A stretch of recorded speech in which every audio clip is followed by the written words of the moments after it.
Hello guys, welcome to Major's Garage. This is Suellio Almeida. I'm the crew chief for the Formula 3 and Formula 3.5. We're gonna do a lap here at Interlagos. So let's go right away to the first corner. So basically what I think here is that it's very easy to lock up the inside left, the front left tire.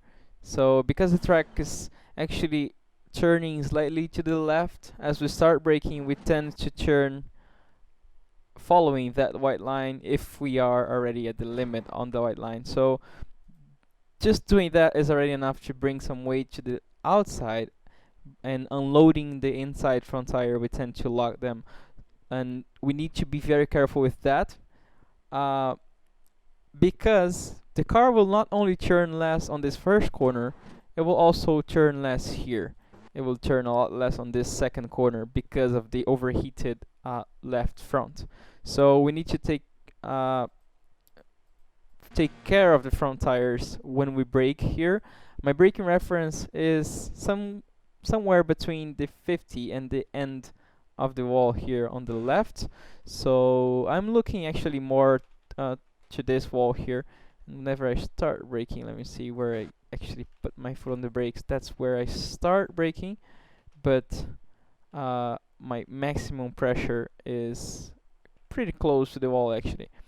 But we need to be very careful with not turning when we're braking too hard. So as soon as we start turning a little bit to the left, you can see that I'm already starting to lift the brakes to prevent the front tires from locking.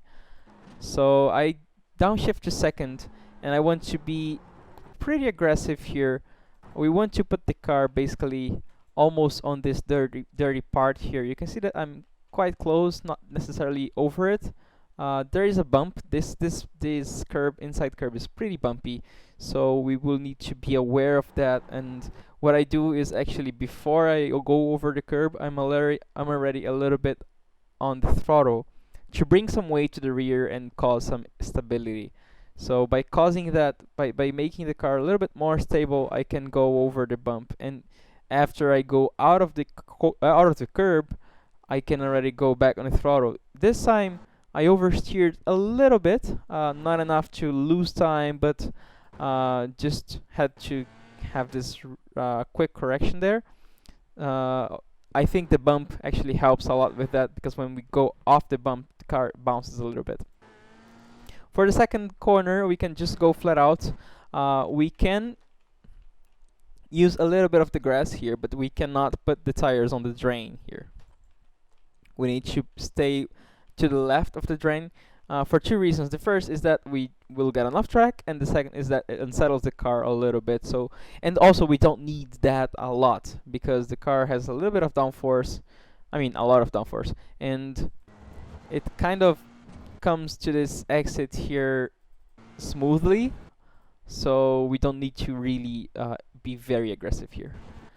So going to the Curva do Lago, which is like the corner of the lake, my braking reference is, you see that this white line does a tiny bit of turn to the right here. So as you can see, if we put it like this, we can definitely see that the corner turns a little bit. So that's my braking point actually. So I am trying to already be lined up with the last part of the white line where I'm going to brake. So as you can see, I'm actually already pointed to when the line turns, and that's going to be my braking point. So let's see how I do. Boom! I start turning as soon as I meet the white line, and then I can brake all the way on the white line, and then I start turning. I want to get a little bit of this corner of this curb, and also I want to get back on the throttle quite early here. Did a little bit of hesitation here. I had to lift a little bit because I was almost getting an off track. That was pretty close. The off track here, we get it off track when we put the very middle of the car over this division between the curb and the AstroTurf here. So we definitely want to be aware of that. You can use the antenna as a reference. So you see my antenna is at the middle of the curb, so this is no off track for me. Then you can just stay here on the left, no need to bring in the car to the right here. And then for this corner, I don't have necessarily a braking zone or a turning zone. What I'm looking for is the inside curb. So I'm already looking at the curb, I'm already looking far ahead because I want to put my car around here. This is my reference actually. My reference is putting the car at the end of this curb. Actually a little bit before, but ideally I want to put my car around here. If I put my car here, I'm gonna have a very good line for the rest of the corner. So you can see that I'm actually planning to be there. I actually go over the curb slightly before. As you can see, I'm totally over the curb here. But ideally, I'm looking at this end. I want to stay there a little bit. So if we go, for example, too early to this curb and we go wide a little bit after, that's not gonna be a good line. So it's slightly thinking about the second half of this curve, and then keeping the car on the inside here, and then I'm looking to the curve far ahead, and in this case I'm actually looking at the beginning for the second curve. I don't necessarily actually on this lap I did go over it, but you don't necessarily need to go over the second one. Sometimes I was able to do a line that was pretty aggressive on the first curb, and then the car went a little bit wide, but then it closed back without actually going over the curb. Those two lines are possible. On this one, I went over the curb, not too much, like half of it, and then flat out let the car really go wide here. Again, we will get an off track if we put the middle of the car over this drain here. As you can see, I was quite safe here.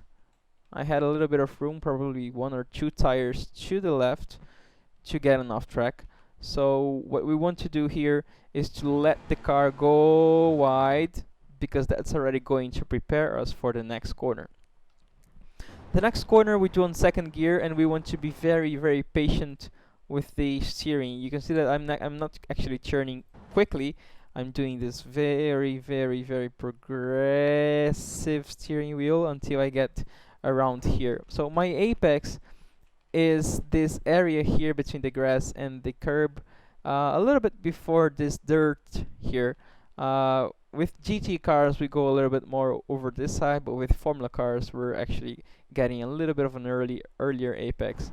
But still we want to look at this part. I think just by trying to put the car slightly there will make us have a good line. And also we want to get back on the throttle here. We don't want to delay the throttle. So we punch the throttle, I mean not punch the throttle, but almost punch, because this car is not too powerful. And then we don't need to bring the car a lot to the left here. We can just go straight to the inside of the next corner and then try to ride the curb all the way. And also punching the throttle here on exit. For the corner, Bico do Pato, now we're going to...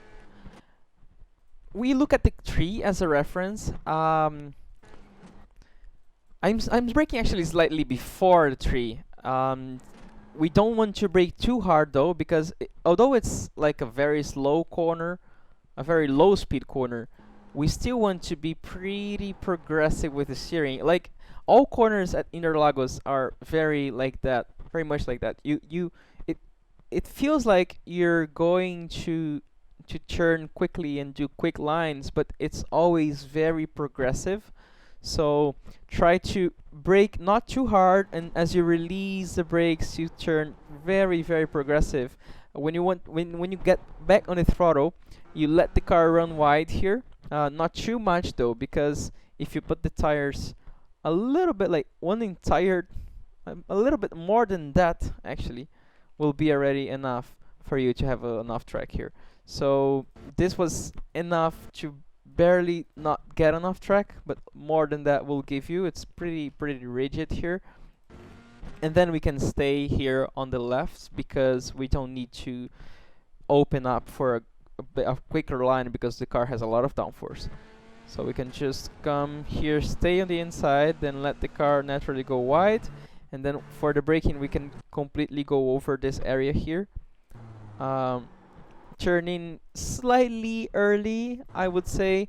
We want to get a little bit of the curb, and we want to get back on the throttle also quite early, and then we want to progressively go full throttle. We don't want to punch the throttle here because it's quite oversteery and this track is pretty hot, so we can just go progressively over the throttle here. And about this area here, we have three layers basically. The first layer is okay, but we don't definitely want to use this because we can go a little bit more on the outside. The second layer has the most grip, and the third layer is slightly less grippy. So we don't want to necessarily go over this third layer here. So you can see that I put my car here at the end of the second layer, the middle one, and that's pretty much enough for a good exit. And then we just keep on the inside here. There's no need of bringing the car to the left. I'm sorry, to the right. And yeah, so I hope you guys enjoy it, and see you next week. Bye.